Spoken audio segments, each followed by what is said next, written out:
Boa noite. Depois do 7-1 na Copa e da lama na política com repercussões internacionais, estávamos precisando de uma lavada na alma, né? Um pouco disso, a abertura das Olimpíadas, com aquele espetáculo visual e sonoro que deslumbrou o mundo, nos deu. E claro, tinha Gisele, que com aquela desfilada, olha só o que fez com Garota de Ipanema, de Tom Jobim e Vinícius de Moraes, que já era super conhecida em todos os continentes do nosso planeta. Os downloads da música no aplicativo Spotify aumentaram 1.200% depois da abertura dos jogos. Segundo a empresa dona do aplicativo, só no dia seguinte à cerimônia, a canção foi executada mais de 40 mil vezes.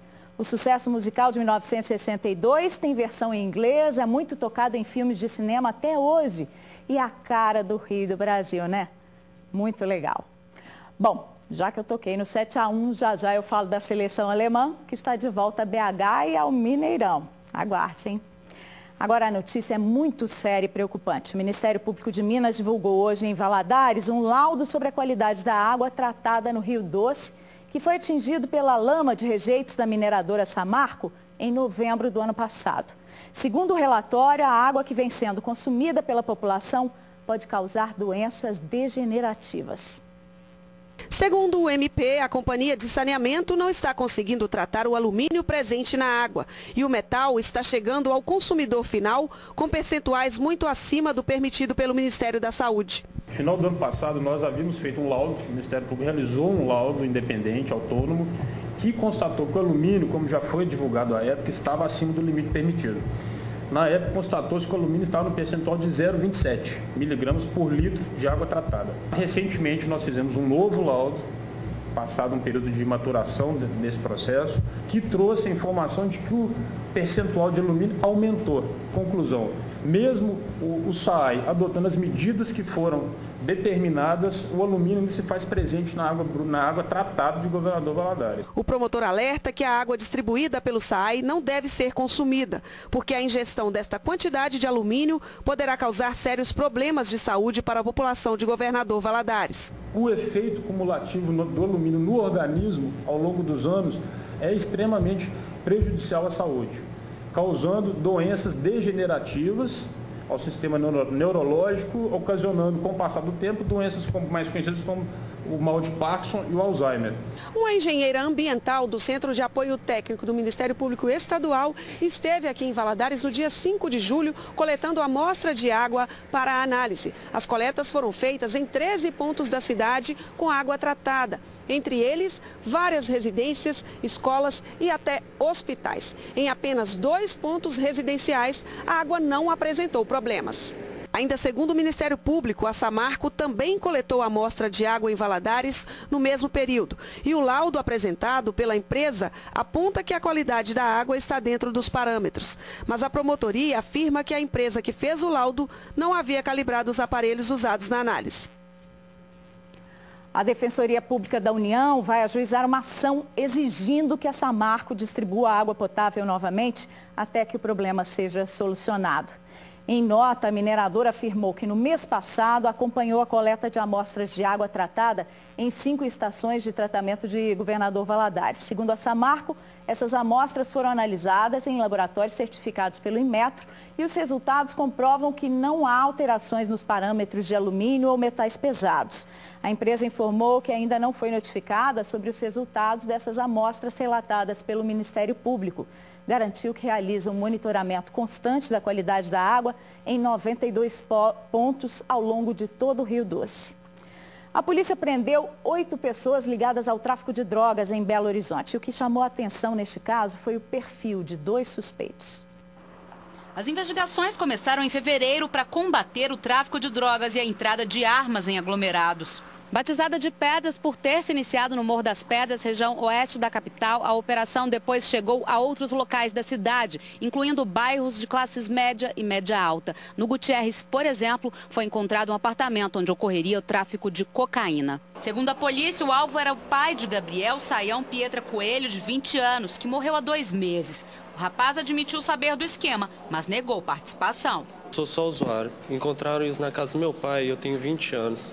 Acharam a droga lá, agora estão falando que sou eu que sou o traficante. Felipe de Oliveira Duarte Miranda, 28 anos, mora em um apartamento no Buritis, onde a polícia diz ter encontrado maconha, êxtase e uma estufa para plantação da cannabis. Na sociedade não precisa de achar que o traficante está exclusivamente ali no morro, onde é estigmatizado, na verdade, mas essa não é a realidade. Tem esse outro traficante, o rapaz do Gutierrez, por exemplo, ele tinha uma clientela, segundo nós apuramos, uma clientela muito específica, ele não vendia drogas para qualquer um. Já na região Nordeste foram presos mais 3 suspeitos de tráfico e organização criminosa. Outros 3 atuariam no Morro das Pedras. Entre eles, Marcos Vinícius Fernandes Braga, de 22 anos, com quem estava essa pistola 9mm de fabricação tcheca e uso restrito das Forças Armadas. É errado, ter arma é errado, mas muita gente não rouba, enganoso. Na operação foram apreendidos ainda mais drogas, um carro e R$40 mil em dinheiro. E alguém roubar dinheiro de doação para tratamentos de câncer? Revoltante, não? Pois estava acontecendo aqui em Minas, em várias cidades. Uma operação batizada de carcinoma, iniciada hoje, começou a desarticular o esquema de uma organização criminosa que tinha como fachada a Associação de Assistência às Pessoas com Câncer e usou dinheiro de caridade para comprar carros e motos de luxo. O grupo especializado de combate ao crime organizado, formado pela PM, a Polícia Civil e o Ministério Público, fez batidas policiais em Ipatinga, Coronel Fabriciano, Santana do Paraíso, Belo Horizonte, Viçosa e Governador Valadares. O objetivo foi desarticular uma quadrilha que, segundo as investigações, desviava recursos de doações para o tratamento de câncer. A polícia cumpriu 8 mandados de prisão temporária, ou seja, por 30 dias, e 20 de busca e apreensão nas dependências da associação. Os diretores da instituição também foram afastados dos cargos. De acordo com o Ministério Público, a associação recolhia contribuições mensais, mas apenas parte do dinheiro era investida no tratamento dos pacientes. Segundo as investigações, os suspeitos compravam carros e motos e levavam uma vida de luxo com a verba das doações. Uma batida entre um ônibus e um carro complicou o trânsito no centro de Belo Horizonte no começo dessa tarde. O Wellington, nosso telespectador, estava lá, registrou e nos mandou pelo WhatsApp. Veja aí, os 2 veículos fizeram a conversão na rua Espírito Santo para entrar na Tupis e acessar Afonso Pena juntos e ficaram agarrados. Um casal de idosos que estava no carro chegou a passar mal de susto com esse acidente, mas foi atendido por PMs e logo ficou bem, segundo o Wellington. Difícil foi remover o ônibus que prensou a roda dianteira do carro do lado do motorista. O trânsito ficou bem complicado no entorno por cerca de 40 minutos. Se você registrou um flagrante como esse, tem uma imagem curiosa, bonita, ou quer denunciar algo, mande para a gente o vídeo pelo WhatsApp, 988 14 13 60, o código é o 31. A Polícia Civil apresentou suspeitos presos pelo roubo de cerca de $100 mil de uma família que foi rendida ao chegar em casa em Congonhas, na região central do estado. As vítimas foram espancadas pelos bandidos, identificados pelos investigadores, com a ajuda de imagens de uma câmera que registrou a entrada deles na casa em abril passado. As imagens mostram o carro das vítimas estacionado. 2 pessoas descem, vão até o porta-malas, pegam sacolas e atravessam a rua. Elas são abordadas quando abrem o portão para entrar em casa. Segundo a polícia, o criminoso que rendeu o casal foi este homem que desceu a calçada com uma mochila nas costas pouco antes. Depois voltou, acompanhado dos comparsas. Ele foi identificado como Fábio Henrique Mendes, de 26 anos. Este outro homem, flagrado pelas câmeras de segurança, entrando e saindo da casa, é Romney Lucindo Soares, de 38 anos, de acordo com as investigações. Sidney Oliveira de Jesus Silva, de 35, é o terceiro suspeito do roubo de $100 mil na casa invadida em Congonhas. Segundo a polícia, os proprietários de 82 e 84 anos e a filha de 45 também foram espancados. O que nos chamou mais atenção para a apuração do crime foi a violência empregada contra as vítimas, que foram amarradas tanto as duas vítimas quanto a sua filha de 45 anos, submetida a um tratamento desumano. Entre os criminosos, apenas Romney, que já é investigado por suspeita de participar de explosões de caixas eletrônicos, assume o assalto. Ninguém tem nada a ver com nada, não. O B.O. é meu. Sei que assaltou. O B.O. é meu. Sidney, apontado como dono de bocas de fumo na Vila Sumaré, região nordeste da capital, afirma que não sabe de nada sobre o dinheiro roubado. Além dos 3 homens presos em Belo Horizonte, a polícia investiga a participação de um 4º suspeito. É um ex-funcionário do casal agredido que pode ter dado as informações que levaram o grupo até a prática do roubo. Já sabe quem que é esse funcionário, estamos investigando para saber se ele soltou isso ou se isso foi informação que ele deu e levou alguma vantagem do fato criminoso que aconteceu, que foi a subtração do dinheiro. Ainda de acordo com as investigações, um desses presos investiu dinheiro roubado no tráfico de drogas, os outros comparsas em compras pessoais. O dono de uma padaria não se intimidou com um bandido armado e reagiu a um assalto em Juiz de Fora com uma paulada. Veja só as imagens. 3 homens e uma mulher estavam dentro da padaria aguardando atendimento quando um homem com blusa cinza e calça azul chega armado e anuncia o assalto. O proprietário da padaria, inconformado, pega um pedaço de pau e cai ao tentar ir em direção ao assaltante. As imagens não mostram, mas segundo funcionários, ele conseguiu dar uma paulada no assaltante. Ele volta para a padaria fugindo da mira do bandido. As pessoas que estavam dentro do local ficam desesperadas. Observe que o bandido começa a procurar pelo proprietário, que novamente se levanta e sai correndo em direção ao ladrão, que atira em direção à padaria. Ninguém foi atingido. E o ladrão ainda não foi localizado. 2 agências bancárias de Itamarandiba, no Vale do Jequitinhonha, foram alvo de bandidos nessa madrugada. De acordo com testemunhas, cerca de 20 pessoas fortemente armadas chegaram em 4 carros. Elas foram direto às agências da Caixa Econômica Federal e do Sicob e lá explodiram vários caixas eletrônicos. Os bandidos ainda atiraram contra o quartel da cidade e também contra um Uno vermelho que passava por uma das ruas e que acabou sendo usado para atrapalhar a passagem das viaturas da polícia. Além disso, os criminosos espalharam barras de ferro com pontas perfurantes em locais estratégicos para dificultar a ação dos militares. Os assaltantes conseguiram fugir. Não foi informado ainda se alguma quantia foi levada. Um incêndio que começou na sexta passada e pode ter sido criminoso já destruiu 12 mil hectares de vegetação do Parque Nacional da Serra da Canastra, no oeste de Minas. Mais de 40 brigadistas tentam combater as chamas no Parque Nacional da Serra da Canastra. Pelo menos 3 focos de incêndio já foram identificados. 2 aviões são usados para jogar água sobre a vegetação. De acordo com o Instituto Chico Mendes, responsável pela preservação do parque, existem evidências de que o fogo foi provocado. O tempo seco e os ventos fortes, muito comuns nesse período na região, têm ajudado a propagar as chamas na vegetação. Veja agora a previsão do tempo para esta quarta-feira em Minas.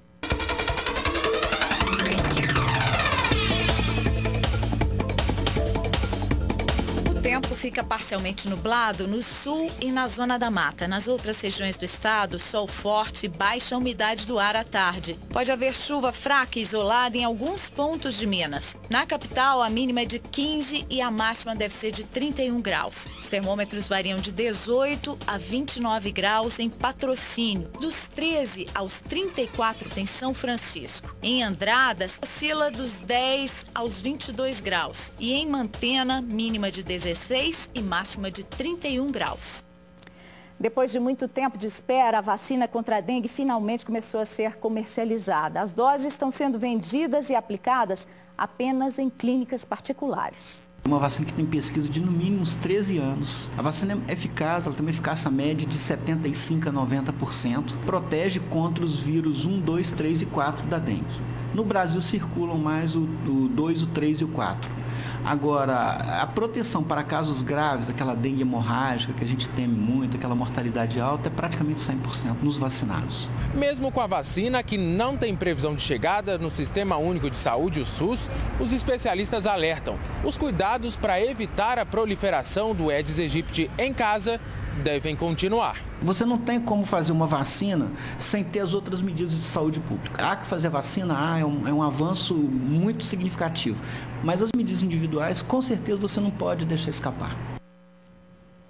A vacina é indicada para pessoas entre 9 e 45 anos. Cada uma das 3 aplicações necessárias custa, em média, R$ 280 em Belo Horizonte. 5 pessoas, entre elas um bebê, morreram em um acidente nessa manhã na BR-116 em Leopoldina, na Zona da Mata. A batida envolveu um caminhão com carga de café e um carro que teria invadido a contramão. Segundo a Polícia Rodoviária Federal, o veículo de carga seguia de Espera Feliz para o Rio de Janeiro e as vítimas eram ocupantes do Renault Logan, que transportava 6 pessoas de Nova Iguaçu e seguia no sentido oposto. Morreram um motorista, uma passageira, ambos de 30 anos, uma menina de 5 meses, outra de 7 anos e um passageiro não identificado. Uma adolescente de 15 anos sofreu ferimentos graves e foi levada para o hospital de Leopoldina. O caminhoneiro não se feriu.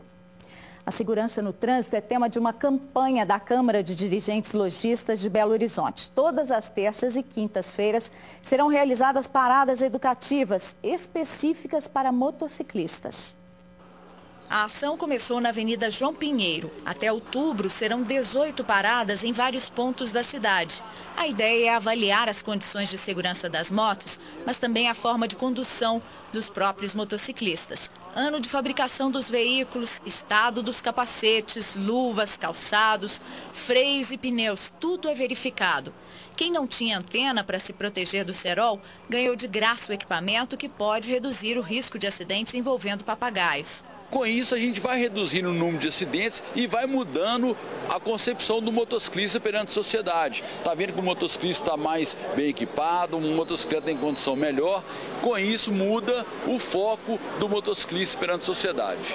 Segundo a CDL-BH, em apenas 2 meses de ação no ano passado, o índice de acidentes com motociclistas caiu 10% na capital, em comparação com o mesmo período de 2014. A lista com os locais das paradas educativas pode ser vista no site da CDL-BH, que está aí na sua tela. Um juiz federal do Rio de Janeiro determinou que o Comitê Olímpico Internacional, o governo federal e o do Estado do Rio de Janeiro parem de reprimir as manifestações pacíficas de cunho político em locais de jogos. Ontem eu falei aqui sobre casos de gente com cartazes, camisetas ou que gritava fora Temer e que foi reprimida e até detida pelas forças de segurança do evento. O comitê diz que vai recorrer da decisão, mas por enquanto está proibido proibir. Pelo menos isso, né? Agora, por outro lado, os organizadores das Olimpíadas anunciaram que vão reforçar o pedido para que torcedores brasileiros respeitem os atletas e os momentos de silêncio em algumas competições. Nos últimos dias, os competidores têm se queixado do barulho em modalidades que tradicionalmente exigem silêncio e concentração. Então vamos deixar a gritaria para o estádio de futebol, que já é comum, né? Está de volta a Belo Horizonte aquela temida seleção. Pouco mais de 2 anos após a histórica goleada sobre o Brasil por 7-1 no Mineirão, os alemães voltarão a jogar em BH nesta quarta às 4 da tarde. A seleção alemã enfrenta a seleção de Fiji pela rodada final da fase de grupos da Olimpíada. Mas esse time alemão só tem um jogador da equipe campeã mundial da Copa. É o zagueiro Matthias Ginter, de 22 anos, do Borussia Dortmund, que estava no banco naquele histórico jogo em 2014. Assim como as outras grandes seleções, a Alemanha descartou os principais nomes da equipe principal para a Olimpíada. No histórico geral, a seleção germânica venceu os Jogos Olímpicos no futebol masculino apenas uma vez, em 1976, em Montreal, no Canadá. Também nisso eles são melhores que nós, né? Não temos medalha olímpica. Aliás, o técnico de Fiji, que é um australiano, falou hoje que basta uma derrota para os alemães, menos dolorosa que o nosso 7-1, para ele sair feliz do Mineirão e melhor do que o Brasil. A seleção de Fiji já foi goleada por 8-0 pela Coreia do Sul e por 5-1 pelo México. Então vamos ver, né? Em meio a trancas e grades está a oportunidade valiosa para detentos do Presídio de Oliveira, no centro-oeste de Minas. Graças a uma parceria entre empresas e poder público, eles cursam turmas de alfabetização. Para este rapaz de 24 anos, aos poucos as letras começam a fazer sentido. Preso por tráfico de drogas, ele parou de estudar aos 7 anos de idade e agora está aprendendo a escrever. Já aprendi a fazer o alfabeto, uma coisa que nós não sabia, escrever os números, que é número 1, número 2 e adiante, escrever aqui o nosso nome. As aulas seguem um cronograma tradicional da EJA, a educação para jovens e adultos. A gente está começando bem do início, o traçado, o espaçamento, hoje eles aprenderam a usar o caderno. A cada 3 dias de aula, os detentos diminuem um dia na condenação. São passados pelo Conselho Técnico Criminológico, a CTC, o qual dá a nós um norte, um posicionamento em cima do detento. E também estamos escolhendo também aquele detento que é analfabeto ou semi-analfabeto. Até que as aulas começassem foi 1 ano e meio de planejamento. Para que o projeto saísse do papel, o presídio recebeu o apoio de várias empresas aqui de Oliveira e da Secretaria Municipal de Educação. A ideia agora é, em breve, ampliar o número de presos atendidos pela iniciativa. Até o mês que vem, o número de vagas deve dobrar. Nós vamos ampliar porque nós temos muitos reeducandos que desejam estudar. Aí o próximo passo é do 6º ao 9º ano, ensino médio, curso superior à distância também. A proposta é que os presos voltem para as ruas alfabetizados, tornando mais fácil a reinserção deles no mercado de trabalho. Eu estou aqui querendo aprender muito, eu acho que vai me ajudar muito lá fora, na minha saída. Talvez já passou tantas oportunidades bom de serviço bom na minha mão, mas só não pude porque eu não soube ler, não soube escrever. Atualmente, 12 detentos do presídio Nelson Pires, em Oliveira, participam do projeto de alfabetização. O Jornal da Alterosa termina aqui. Fique agora com o nosso noticiário nacional. A gente volta amanhã. Boa noite.